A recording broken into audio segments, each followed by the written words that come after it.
మనకి స్తోత్రం కలుగును గాక. హల్లెలూయా. మంచిది ప్రియులారా, మరి 8 నెలల్లో దేవుడు తన యొక్క ఉచితమైనటువంటి కృపలో మనల్ని కాచి కాపాడి ఈ యొక్క 9వ నెల సెప్టెంబర్ నెలలోకి మనం నడిపించినటువంటి విధానమును బట్టి దేవాదేవునికి ఎంతగానో మరి వందనాలు చెల్లించాలి. అదే రీతిగా ప్రియులారా, మరి వాతావరణం ప్రతికూలంగా ఉన్నప్పటికీ కూడా రావడానికైతే మరి దేవుడు అనుకూలమైన వాతావరణాన్ని మనకు అనుగ్రహించి ఉన్నారు. అంత మాత్రమే కాకుండా ఈ రోజు యొక్క ప్రభురాత్రి భోజన సంస్కారపు ఆరాధన మరి జరగవలసి ఉన్నది కాబట్టి కొద్ది నిమిషాలు ఈ సందర్భాన్ని బట్టి కొన్ని మాటలు మరి మనం ధ్యానం చేసుకుని కార్యక్రమాన్ని ముందుకు కొనసాగించుకుందాము. ఎఫెసీయులకు రాసినటువంటి పత్రిక, అపోస్తలుడైనటువంటి పౌలు ఎఫెసీయులకు రాసినటువంటి పత్రిక 2వ అధ్యాయం నుంచి కొన్ని వాక్యాలు మనం చూద్దాము. మీ అపరాధముల చేతను పాపముల చేతను మీరు చచ్చిన వారై ఉండగా ఆయన మిమ్మల్ని క్రీస్తుతో కూడా బ్రతికించాను. మీరు వాటిని చేయించు వాయు మండల సంబంధమైన అధిపతిని అనగా అవిధేయులైన వారిని ఇప్పుడు ప్రేరేపించు శక్తికి అధిపతిని అనుసరించి ఈ ప్రపంచ ధర్మము చొప్పున మునుపు నడుచుకొంటిరి. వారితో కలిసి మనం అందరమును శరీరము యొక్కయు మనసు యొక్కయు కోరికలను నెరవేర్చుకొనుచు మన శరీరాశలను అనుసరించి మునుపు ప్రవర్తించుతూ కడమ వారి వలె స్వభావ సిద్ధముగా దైవోగ్రతకు పాత్రులమై ఉంటిమి. అయినను దేవుడు కరుణా సంపన్నుడై ఉండి మనము మన అపరాధముల చేత చచ్చిన వారమై ఉండినప్పుడు సైతము మన ఎడల చూపిన తన మహా ప్రేమ చేత మనల్ని క్రీస్తుతో కూడా బ్రతికించెను. కృపచేత మీరు రక్షింపబడి ఉన్నారు. దేవునికి స్తోత్రం. హల్లెలూయా. కాబట్టి ప్రియులారా, మరి యొక్క మాటను బట్టి మనం ఆలోచన చేస్తే ఆ జట్టు చివరిగా చెప్తున్నటువంటి ఒక మాట ఏంటంటే ఆయన కృపచేత మాత్రమే మీరు రక్షించబడ్డాం. కానీ ప్రియులారా, మన ధనము చేత మన ఘనము చేత లేదనుకుంటే ప్రియులారా, మన యొక్క నీతి కార్యముల చేత మన పుణ్య కార్యముల చేత మనం చేసేటటువంటి దాన ధర్మాలను బట్టి ఇటువంటి వాటిని బట్టి మనం ఏమాత్రము కూడా రక్షింపబడలేదు. కానీ దేవుని యొక్క కృప వలన మాత్రమే మనము రక్షింపబడి ఉన్నటువంటి వారంగా మనం చూస్తూ ఉన్నాం. ఈ యొక్క విషయంలో చెప్తున్నారు మనమందరము కూడా జీవితం అంటే మన బ్రతికి ఉన్నటువంటి వారముగా ఉన్నాం. కానీ మన పరిస్థితి దేవుల్లో ఎలా ఉందంటే మనం చేసినటువంటి అపరాధముల చేతను పాపముల చేతను మనం ఎలా ఉన్నామంటే చచ్చిన వారముగా ఉన్నామంట. చచ్చిన దానికి దేనికైనా విలువ ఉంటుందండి అమ్మ? దేనికైనా విలువ ఉంటుందా? దేనికి విలువ ఉండదు. చచ్చిపోయిన దానికి దేనికి కూడా విలువ ఉండదు. కాబట్టి మరి దానికి ఎప్పుడు విలువ వస్తుంది అంటే ప్రియులారా, అది పచ్చగా ఉన్నప్పుడే దానికి విలువ అనేది వస్తుంది. అటువంటి విలువ లేనటువంటి జీవనాన్ని మనం కొనసాగించుకుంటూ ఉన్నప్పుడు అంటే లోకం దృష్టిలో విలువైన వాళ్ళు కావచ్చు, కానీ దేవుని దృష్టిలో ఎటువంటి విలువ కూడా మనకి లేదు. అటువంటి సమయంలో ప్రియులారా, ప్రభు అయినటువంటి యేసుక్రీస్తు వారు ఏం చేశారంటే వెలకట్టలేనటువంటి విలువైనటువంటి తన యొక్క రక్తాన్ని చిందించి ఆ వెల పెట్టి ప్రియులారా మనల్ని ఆయన కొన్నటువంటి వాడుగా ఉన్నాడు. ఆ సత్యాన్ని మనం తెలుసుకున్నట్లయితే ఈ సత్యం ఇంకా లోకం తెలుసుకోలేకపోతుంది ప్రియులారా. ఒక మనిషి కొరకు ప్రాణం పెట్టినటువంటి దేవుడు వెల ఇచ్చి మనందరినీ కూడా పాప బంధకాల నుంచి విడిపించినటువంటి దేవుడు అయిన. కాబట్టి మనం చచ్చిన వారం ఉన్న చచ్చిన దానికి ఎక్కడ కూడా విలువ అనేటటువంటిది లేదు. మీరు వాటిని చేయుచు ఆయన మిమ్మల్ని క్రీస్తుతో కూడా బ్రతికించెను అనేటటువంటి మాట. యోహాను సువార్త 10వ అధ్యాయము 10వ వచనాన్ని మనం చూస్తే, యోహాను సువార్త 10వ అధ్యాయం 10వ వచనం, దొంగతనమును హత్యను నాశనమును చేయుటకు వచ్చును గాని మరి దేనికిని రాడు. గొర్రెలకు జీవము కలుగుటకును అది సమృద్ధిగా కలుగుటకును నేను వచ్చిందని మీతో నిశ్చయముగా చెప్పుచున్నాను. దేవునికి స్తోత్రం. హల్లెలూయా. కాబట్టి ప్రియులారా, ఆయన నిత్య జీవాన్ని మనకి ఇవ్వడానికి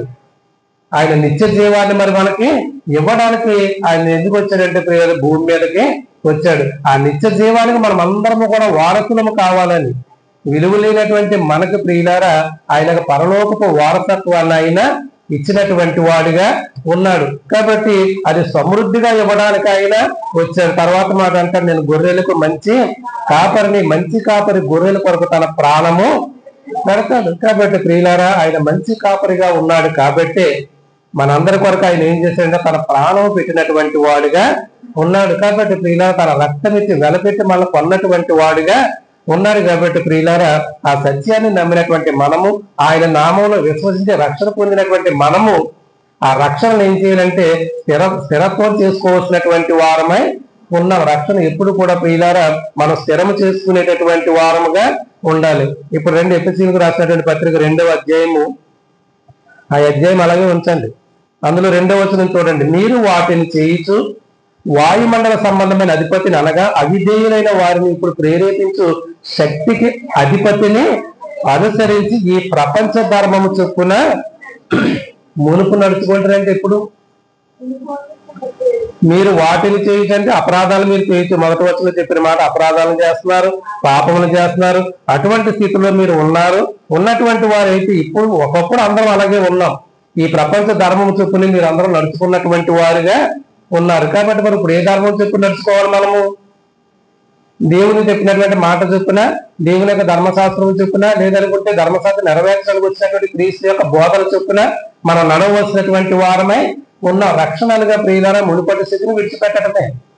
రక్షణలుగా మునుపటి స్థితిని విడిచిపెట్టాలి. అది విడిచిపెట్టిన తర్వాత ప్రియులారా మళ్ళీ దాని జోలికి మళ్ళీ మనం ఎప్పుడూ కూడా వెళ్ళకూడదు ప్రియులారా. చచ్చిపోయినటువంటి మనిషికి ఏం లేదంట, విలువ లేదట.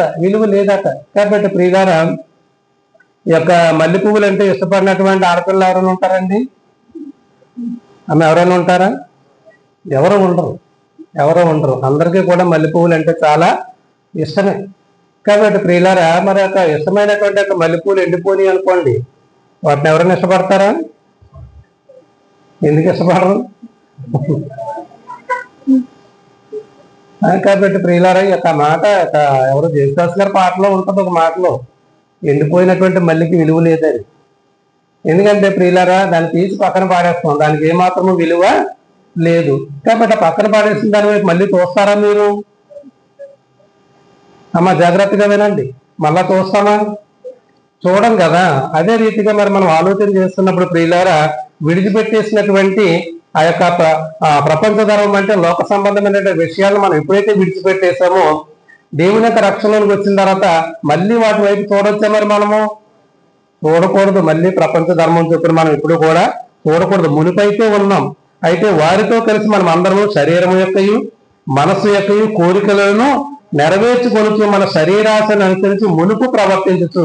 ఇవన్నీ మునుపు అంటే రక్షణ పొందకముందు ఇవన్నీ చేసిన వారముగా ఉన్నాం. అయితే కడమ వారి వలె స్వభావ సిద్ధముగా దైవోగ్రతకు పాత్రులమై ఉంటుంది. అప్పుడు అలాగే దేవుని యొక్క ఉగ్రతకు, దేవుని యొక్క శిక్షకు, దేవుని యొక్క విధానాలకి మనం అందరము కూడా పాత్రులమై ఉన్నాం. అయితే ప్రియులారా ఇప్పుడు దేవుని యొక్క ప్రేమకి, దేవుని యొక్క కృపకు మాత్రమే మనము పాత్రులమై ఉన్నాం. కాబట్టి ఆయన కృపను బట్టి మాత్రమే మనం రక్షించబడ్డాం తప్ప మన నీతి కార్యాలను బట్టి మాత్రం మనం ఏమాత్రం కూడా రక్షించబడినటువంటి వారముగా లేము ప్రియులారా, లేము. ఏదో ధర్మ కార్యాలు అనేటటువంటి మంచిదే, చాలా మంది చేస్తున్నారు లోకంలో. ధర్మ కార్యాలు చాలా మంది చేస్తా ఉన్నారు. కాబట్టి ప్రియులారా కానీ ప్రతి ధర్మ కార్యం వెనుక దేవుని యొక్క ఉద్దేశం అయితే లేదు. అంటే నిన్ను వలె నీ పొరుగు వారిని ప్రేమించుము అనేటటువంటి ఆ యొక్క మాట. అలాగే ఒక యవనస్తుడు వచ్చాడు యేసుక్రీస్తు వారికి అన్ని చెప్పిన తర్వాత అతను ఏమన్నాడంటే ఇవన్నీ కూడా చిన్నప్పటి నుంచి చేస్తానే ఉన్నాను, నేను చిన్నప్పటి నుంచి చేస్తున్నాను అన్నాడు. అయితే నీకున్న ఆస్తి అంతా అన్నిటి పేదలకు ఇమ్మంటే అతను మనసులో నొచ్చుకుని వెళ్ళిపోయాడు. కాబట్టి ప్రియులారా అతను ధర్మ కార్యాలు మాత్రం అతను రక్షించలేదు, కానీ దేవుని మాట వినకపోవడం వల్ల దేని కోల్పోయాడంటే దేవుని ఇవ్వబోయే రక్షణను కోల్పోయాడు. కాబట్టి ప్రియులారా మరి అదే చెట్టెక్కి చూస్తున్న జక్కయ్య అయితే అలా కాదు కదా. కాబట్టి యేసుక్రీస్తుని చూడాలనుకున్నాడు, చాలా గొప్ప బిజినెస్ మ్యాన్ ఆయన ఎప్పుడైతే దేవుని యొక్క మాట విన్నాడో, దేవుని యొక్క చూడాలనేటువంటి ఆశ కలిగిన వాడుగా ఉన్నాడో అవన్నీ విడిచిపెట్టమంటే ఇదిగో నేడు నీ ఇంటికి రక్షణ వస్తుందని చెప్పేసి దేవుడు ఎప్పుడైతే చెప్పాడో రక్షణ రాగానే ఆ మునుపటి స్థితిని అంతటా కూడా విడిచిపెట్టేసాడా లేదా? మునుపటి స్థితి ఏంటవుతుంది? అధికమైనటువంటి వడ్డీలు వసూలు చేసుకోవటము, పేదవారి దగ్గర కూడా అన్యాయంగా వసూలు చేయటము, ఇటువంటి పనులన్నీ చేసి మునుపటి స్థితిని విడిచిపెట్టేసినటువంటి జక్క ఇంటికి ఏమొచ్చిందంటే చక్కని రక్షణ వచ్చింది. కాబట్టి ప్రియులారా మరి మనము కూడా ఏం విడిచిపెట్టాలంటే మునుపటి స్థితిని విడిచిపెట్టాలి ప్రియులారా. దేవుడు చెప్తే ఎవరో వినరు, డాక్టర్ చెప్తేనే వింటారు ప్రియులారా. కాబట్టి నేను కూడా మునుపటి స్థితిని విడిచిపెట్టాను లేదా? అప్పుడు మామూలుగానే టీ తాగి సగల టీ తాగుతున్నాను కదా. ఇప్పుడు టీ కూడా మానేయమన్నారు, ఇంకో డాక్టర్ టీ కూడా మానేది. ఎందుకంటే మునుపు నేను కూడా మీకులాగే కాఫీ టీకులు చక్కగా తినేవాడిని, ఉప్మా తింటే షుగర్ లేకుండా తినేవాడిని కదా. ఇప్పుడు మునుపటి స్థితి డాక్టర్ చెప్పిన తర్వాత ఏం చేశాను? షుగర్ లేకుండా ఉప్మా తింటున్నాం, షుగర్ లేకుండా టీ తాగుతున్నాం. మరి అన్ని విడిచిపెట్టేసినప్పుడు దైవ సంబంధమైన విషయాల్లో కూడా అలాగే విడిచిపెట్టే వారంగా ఉండాలి. ప్రతిదీ విడిచిపెట్టాలంటే దేవుని కొరకు చాలా విడిచిపెట్టాలి. అప్పుడు మాత్రమే దేవుని యొక్క కృపకు మరి మనము పాత్రలం అవుతాం. అప్పుడు మాత్రమే దేవుని యొక్క కృపకు పాత్రలం అవుతాం. యోహాను రాసిన మొదటి పత్రిక 3వ అధ్యాయము 8వ వచనం చూస్తే, అపవాది మొదటి నుండి పాపము చేయుచున్నాడు గనక పాపము చేయువాడు అపవాది సంబంధి. ఇక్కడ ఏం చెప్పాడు? మన అపరాధముల చేత పాపముల చేత మనం ఎలా ఉన్నాము? చచ్చిన వారము. మనం అపరాధాల పాపములు చేస్తే మనం దేవుని సంబంధులం కాదు. మనం ఎవరి సంబంధులం అంట? అపవాది సంబంధులము. అపవాది సంబంధులము. ఏ కొడుకైనా ఏ బిడ్డలైనా మన మాటలు వినకపోతే తల్లిదండ్రులు విసిగెత్తిపోయి అంటారు, అది అసలు నా కూతురే కాదు, వాడు అసలు నా కొడుకే కాదు. మనమే విసిగెత్తిపోయి అలాగంటున్నాం. కానీ దేవుడు కూడా అలాగంటే మనం అందరూ నరకానికే పోదు. దేవుడు ఎప్పుడైనా అలాగ అన్నాడండి? మనం ఎంత విసిగించినా, ఇశ్రాయేలు జనాంగము ఎంత విసిగించినప్పటికీ కూడా వాళ్ళని ప్రేమించి ప్రతి సమస్య నుంచి కూడా విడుదలే చేసుకుంటా వచ్చాడు. కానీ అరణ్యంలో వాళ్ళని నాశనం మాత్రం దేవుడు చేయలేదు. మనల్ని కూడా అంతే. అయితే మనం అందరం అపవాది సంబంధి. అపవాది యొక్క క్రియలను లయపరుచుటే దేవుని కుమారుడు ప్రత్యక్షమయ్యను. దేవునికి స్తోత్రం, హల్లెలూయా. మనం అందరం కూడా అపవాదికి బానిసలం అయిపోయాం. అపవాది సంబంధులుగా మనము ఉండిపోయినప్పుడు ఆ సాతాను అనగా అపవాది యొక్క క్రియలను అన్నింటినీ తీసివేయడానికి మనుష్య కుమారుడుగా ప్రభువైన యేసుక్రీస్తు వారు భూమి మీదకే వచ్చారు. ఆయన ఇంకా ఎందుకు మరణించారో తెలియనటువంటి యొక్క జనాంగం ప్రియులారా ఇంకా ఆయన పూర్తిగా నమ్మలేకపోతున్నారు. ఇంకా పూర్తిగా ఆయన్ని నమ్మలేకపోతున్నారు. ఒకవేళ సత్యం చెప్పడానికి మన వీధుల్లోకి వెళ్తే మన మీద తిరుగుబాటు చేస్తున్నటువంటి వారుగా ఉన్నారు. కాబట్టి ప్రియులారా ఇక్కడ ఉన్నటువంటి మాటలు మళ్ళీ 12వ వచనం చూద్దాం. 12వ వచనం లేదా 11 నుంచి చదవండి. ఎక్కడ? మొదటి యోహాను 3వ అధ్యాయం 11వ వచనం. మన ఒకరిని ఒకడు ప్రేమింపవలనది మొదటి నుండి మీరు వినిన వర్తమానమే కదా. కాబట్టి మిమ్మల్ని వారి మీ పొరుగు వారిని ఇదేమిటి అంతటి ప్రేమను ప్రభువైన యేసుక్రీస్తు మాత్రమే భూమి మీద చూపించాడు. ప్రియులారా తప్పు చేసిన వారిని ఎవరిని కూడా శిక్షించినటువంటి దేవుడు కాదు. ఈయన తప్పు చేసిన వారిని కూడా ఆయన హక్కును తీర్చుకుని క్షమించినటువంటి దేవుడు. మంచివాడి కొరకు ఎలా ప్రాణం పెట్టాడో ఘోర పాపి కొరకు కూడా ఆయన ప్రాణం పెట్టినటువంటి దేవుడు. మనము కయీను వంటి వారమై ఉండరాదు. ఏమంటున్నాడండి 12వ వచనంలో? ఎందుకు ఉండకూడదు కయీనులాగా? కయీను ఏం చేశాడు పాపం?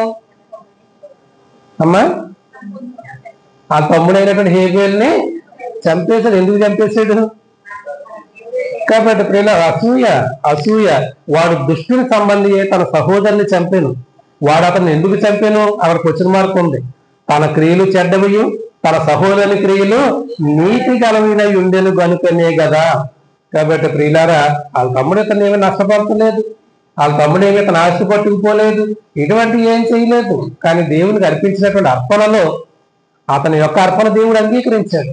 దేవుడు అతను ఆశీర్వదించాడు, అంగీకరించాడు. కాబట్టి ఇతరులో ఏం మొదలైందంటే ప్రియులారా అన్నదమ్ముల మధ్యన అసూయ అనేటటువంటిది మొదలయ్యి కయీను ఏం చేశాడంటే హేబేల్ని చంపేశాడు. కాబట్టి ఇక్కడ చెప్తున్నటువంటి మాట ఏంటంటే మనం కయీను వంటి స్వభావం కలిగినటువంటి వారముగా ఉంటే ఆ యొక్క రొట్టె ద్రాక్ష రసంలో చేతులు ఉంచేటటువంటి అర్హత మనకు లేదని ప్రభువు చెప్తా ఉన్నాడు. పౌలు గారి యొక్క మాటను అదే లేదా యోహాను భక్తుల యొక్క మాటను మరి మనకి చెప్తా ఉన్నాడు. అయితే ప్రియులారా మరొక మాట చూద్దాము. తీతుకు రాసినటువంటి పత్రిక 3వ అధ్యాయము. తీతుకు రాసినటువంటి పత్రిక 3వ అధ్యాయము 3వ వచనం నుంచి మనం చూసినట్లయితే, ఎందుకనగా మనము కూడా మునుపు అవివేకములను అవిధేయములను మోసపోయిన వారమును. అమ్మ ప్రతి మాటలో కూడా ఏం కనపడుతుంది? మునుపు అంటే ముందు. కాబట్టి మనందరము కూడా రక్షణకు ముందు ఎలా ఉన్నాము, రక్షణ తర్వాత ఎలా ఉన్నామనేది ప్రశ్న వేసుకోవాలి. మనం కూడా మునుపు అవివేకులము అవిధేయులము మోసపోయిన వారము నానా విధములైన దురాశలకును భోగములకును దాసులమై ఉండి దుష్టత్వమునందును అసూయందును కాలము గడుపుచు అసహ్యులమై ఒకరినొకడు ద్వేషించుచు ఉంటిమి గాని. దేవునికి స్తోత్రం, హల్లెలూయా. దుష్టత్వమందు అసూయందు. ఆ అసూయ ప్రియులారా తమ్ముడు యొక్క ప్రాణాలు తీసేస్తుంది జనాలు. అక్కడ ఉన్నటువంటి మాట. అయితే అటువంటి పరిస్థితి మనం ఉన్నప్పుడు మన రక్షకుడైన దేవుని యొక్క దయ మానవీయంలో ఆయనకున్నటువంటి ప్రేమ ప్రత్యక్షమైనప్పుడు దేవునికి స్తోత్రం, హల్లెలూయా. ఈ పైన ఉన్నటువంటి అవివేకత్వము మోసపోయినటువంటి వారము దురాశలు దుష్టత్వము అసూయ ఇటువంటి స్థితిలో మనం గడుపుతా ఉంటే రక్షకుడైనటువంటి దేవుని యొక్క కృప మాత్రమే మనల్ని రక్షించింది ప్రియులారా. అటువంటి దేవుడు లోకంలో ఎవరైనా ఉన్నారా? అమ్మ, లోకంలో ఎవరైనా ఉన్నారండి? ఎవరూ లేరు. కాబట్టి నిజ సత్యాన్ని ప్రతి ఒక్కరు తెలుసుకోవాలి. యోబు గ్రంథము 25వ అధ్యాయము 4వ వచనాన్ని చూద్దాం. నరుడు దేవుని దృష్టికి నీతిమంతుడు ఎట్లు కాగలడు? స్త్రీకి పుట్టినవాడు ఆయన దృష్టికి ఎట్లు శుద్ధులు కాగలడు. కాబట్టి ప్రియులారా, నరుడు అనగా మానవులుగా మనము దేవుని దృష్టికి ఎలా నీతిమంతులం అవుతాం? ఎవరు మనం నీతిమంతులుగా మార్చగలడు? నీతిమంతుగా మార్చగలిగేటటువంటి దేవుడు ఎవరైనా ఉన్నారంటే నీతిమంతుడైన ప్రభువైన యేసుక్రీస్తు వారు ఒక్కరు మాత్రమే. ఆయనే నీతిమంతుడిగా ఉన్నాడు ప్రియులారా. ఆయనే నీతిని అనుసరించేటటువంటి వారిని తిరిగి నీతిమంతులుగా మార్చేటటువంటి వారుగా కూడా ఆయనే ఉన్నారు. ఈ సత్యాన్ని ప్రియులారా మనం ఏం చేయాలంటే నమ్మవలసినటువంటి వారమై ఉన్నాం. ఆదికాండం 6వ అధ్యాయం 5వ వచనం అంటాడు, నరుని యొక్క చెడుతనము ఆ యొక్క బాల్య దినం నుంచి కూడా చెడ్డదేనటండి. చిన్నప్పటి నుంచి కూడా నరుని యొక్క మనసు ఎప్పుడు కూడా మంచిదే కాదు. ఎందుకంటే యెహోవా కాలంలో కూడా అప్పుడు కూడా మనం ఆలోచన చేసినట్లయితే నరుల చెడుతనము భూమి మీద గొప్పదనియు వారి హృదయం ఒక తలంపులోని ఊహంతయు ఎల్లప్పుడూ కేవలము చెడ్డదనియు యెహోవా చూచి ఆయన భూమి మీద నరులను చేసినందుకు సంతాపము నుండి తన హృదయంలో నొచ్చుకున్నాడు. దేవుడే బాధపడ్డాడు, నేను ఎందుకు అన్నాను, ఎందుకు పుట్టించాను, ఎందుకు సృష్టించానని. కాబట్టి ప్రియులారా, అటువంటి చెడుతనం అంతటిని క్రీస్తు రక్తం ద్వారా మనము కడుక్కోవలసినటువంటి వారమై ఉన్నాం. ఆ చెడుతనం అంతటిని కూడా ప్రియులారా తీసివేసి మనందరినీ పరిశుద్ధులుగానే పవిత్రులుగానే మార్చడానికే ప్రభు అయినటువంటి యేసుక్రీస్తు వారికి భూమి మీదకే నరావతారిగా వచ్చారు. ప్రియులారా, ఎవరమైతే ఆయన చిందించినటువంటి ఆ శిలువ రక్తంలో కడగబడతామో మన హృదయాలు, మన జీవితాలు ప్రియులారా పరిశుద్ధమవుతాయి అనేటటువంటిది దైవ గ్రంథం చెప్తున్నటువంటి ఈ యొక్క మాట. ఎఫెసీయులకు రాసినటువంటి యొక్క 2వ అధ్యాయము 12వ వచనం చూసినట్లయితే, ఆ కాలమందు ఇశ్రాయేలుతో సహపౌరులు కాక పరదేశులను, వాగ్దాన నిబంధన లేని పరజనులను, నిరీక్షణ లేని వారును, లోకమందు దేవుడు లేని వారినై ఉండి క్రీస్తుకు దూరస్తులై ఉంటుందని మీరు జ్ఞాపకము చేసుకుని దేవునికి స్తోత్రం, హల్లెలూయా. కాబట్టి ప్రియుల మనందరము కూడా ఒకప్పుడు దేవునికి దూరంగానే ఉన్నాం. మీరు జ్ఞాపకం చేసుకోండి అంటున్నాడు ఈ మాటను మీరు జ్ఞాపకం చేసుకోండి. కాబట్టి దేవునికి దూరంగా ఉన్నప్పుడు ఎలా ఉన్నాం, దేవునికి దగ్గరగా వచ్చినప్పుడు ఎలా ఉన్నాం. దగ్గరగా ఉన్నప్పుడు ఆశీర్వదించబడి మళ్ళీ దూరం అయిపోతే పరిస్థితులు ఎలా ఉంటాయో మనమే ఏం చేయాలంటే ఆలోచన చేసుకునేటటువంటి వారు ఉండి జ్ఞాపకం చేసుకోండి.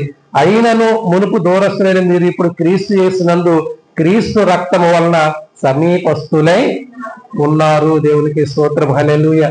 అయితే ప్రియులారా, అని తలుపులు తీసేయండి, వర్షం తగ్గిపోయిందిగా తలుపులు తీసేయండి అంటున్నారు. కాబట్టి ఇక్కడ ఉన్నటువంటి విషయాన్ని మనం ఆలోచన చేస్తే అప్పుడు అలా ఉన్నాం. కానీ దూరస్థులమైనటువంటి మనము ఇప్పుడు క్రీస్తు యేసునందు క్రీస్తు రక్తం వల్ల ఎలా ఉన్నామంటే మనము దేవునికి దగ్గరగా ఉన్నావు. నువ్వు దేవునికి దగ్గరగా ఉండి నీ రక్షణను కొనసాగించుకుంటావు. అర్థం ఏంటంటే నువ్వు నిత్య జీవానికి దేవుడు మన కొరకు ఏర్పాటు చేసేటువంటి పరలోక రాజ్యానికి నీవు నేను ఎలా ఉన్నామంటే దగ్గరగానే ఉన్నావు. ఆ భాగ్యం ఎవరిచ్చారండి? దేవుడు. క్రీస్తు యొక్క మరణము ద్వారా మాత్రమే ఇది సాధ్యమైంది. మనుషుల యొక్క పాపాలు తీసేయటం అనేటటువంటిది క్రీస్తు మరణము ద్వారా మాత్రమే సాధ్యమైంది తప్ప ప్రియులారా ఇంకా ఏ రకంగానూ కూడా ఏ మనుషుడు కూడా నిత్య జీవానికి వెళ్ళడానికి మార్గం అనేది లేదు. అయితే చూద్దాం ఇక్కడ, ఆయన మనకు 14వ వచనం, ఆయన మన సమాధానమై ఉండి మీకును మాకును ఉండిన ద్వేషమును అనగా విధిరూపకమైన ఆజ్ఞలు గల ధర్మశాస్త్రమును తన శరీరమందు కొట్టివేయుట చేత మధ్యగోడను పడగొట్టి మన ఉభయులను ఏకము చేసెను. కాబట్టి ప్రియులారా ఆ యొక్క తన యొక్క శరీరము ద్వారా ఆ నలగొట్టబడినటువంటి ఆ శరీరానికి సాదృశ్యమే ఈ రోజు మనం తీసుకునేటటువంటి ఆ యొక్క రొట్టె. కాబట్టి ప్రియులారా మన కొరకు చిందించినటువంటి ఆ యొక్క చివరి రక్తపు బొట్టు వరకు చిందించినటువంటి ఆ యొక్క రక్తమే ప్రియులారా యొక్క ద్రాక్షారసం అని బైబిల్ గ్రంథము చెప్తా ఉన్నది. కాబట్టి ఈ యొక్క విషయాన్ని మనం చూస్తూ ఉన్నప్పుడు ఇట్లు సంధి చేయించు ఈ ఇద్దరిని తన యందు ఒక్క నూతన పురుషునిగా సృష్టించి తన శిలువ వలన ఆ ద్వేషమును సంహరించి దాని ద్వారా వీరిద్దరిని ఏక శరీరముగా చేసి దేవునితో సమాధానపరచవలనని ఇలాగూ చేశాను గనక ఆయన మనకు సమాధాన కారకుడై ఉన్నాడు. దేవునికి స్తోత్రం, హల్లెలూయా.